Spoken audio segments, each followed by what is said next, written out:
Hello viewers, আসসালামু আলাইকুম। আপনারা কেমন আছেন? নিশ্চয়ই ভালো আছেন ভিউয়ার্স, আজকে আমি খুবই অল্প সময়ে একদম টেস্টি ম্যাগি নুডলস রান্না করে দেখাবো।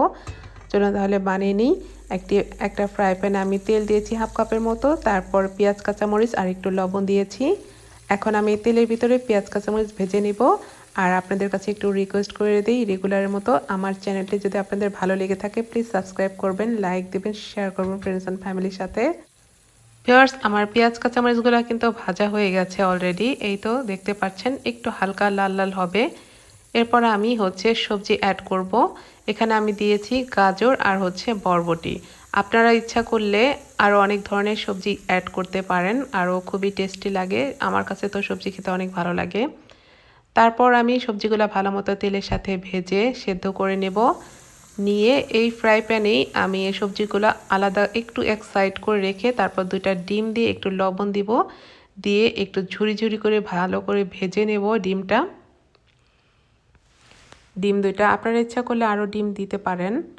আমি এখানে 2টা ম্যাগি নুডলস ইউজ করব, এর জন্য 2টা ডিম দিয়েছি। এরপর আমি চিকেন যে হালাল সালামিটা আছে ওইটা দিলাম আর টমেটো দিয়েছি, কারণ টমেটো আগে দিলে গলে যেত। সো টমেটোটা এই পর্যায়ে দেওয়াটাই ভালো। ভিউয়ার্স, এখানে আমি এখন কালো গোলমরিচের গুঁড়া দিব হাফ টিস্পুনের মতো, আর সাদা গোলমরিচের গুঁড়া দেবো হাফ টিস্পুনের মতো। এই তো সাদা গোলমরিচের গুঁড়াটা দিয়ে দিচ্ছি ভিউয়ার্স।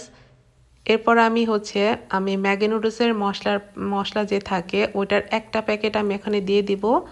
আমি কারণ 2টা রান্না করব, এর জন্য একটা এখানে ভেজিটেবলের মধ্যে দিয়ে দিচ্ছি আর একটা আমি নুডলসের মধ্যে দিব। এরপর আমি মিশিয়ে নিব ভালো মতো সবজির সাথে। এই তো ভিউয়ার্স, আমি এখন নুডলসটা কিন্তু দিয়ে দিয়েছি 2টা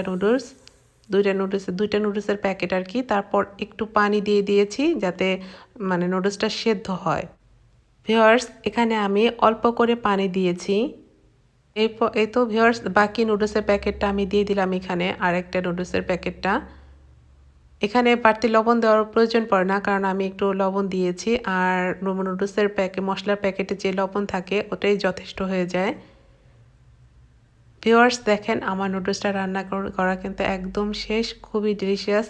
আর আমার নুডলস রান্না কেমন হলো, ম্যাগি নুডলস রান্না আপনারা অবশ্যই জানাবেন কমেন্টস করে। খেতে অনেক ডিলিশিয়াস হয়েছিল ভিউয়ার্স, আর দেখতেও কিন্তু খুবই দারুণ হয়েছে, পারফেক্ট। আমি কিন্তু অলরেডি সার্ভ করে দিয়েছি। ভিউয়ার্স, আজকের মতো এতটুকুই। ভালো থাকবেন আপনারা, দোয়া রইল। আর আমাদের জন্য দোয়া করবেন, আমরা যেন ভালো থাকি। আল্লাহ হাফেজ, আসসালামু আলাইকুম।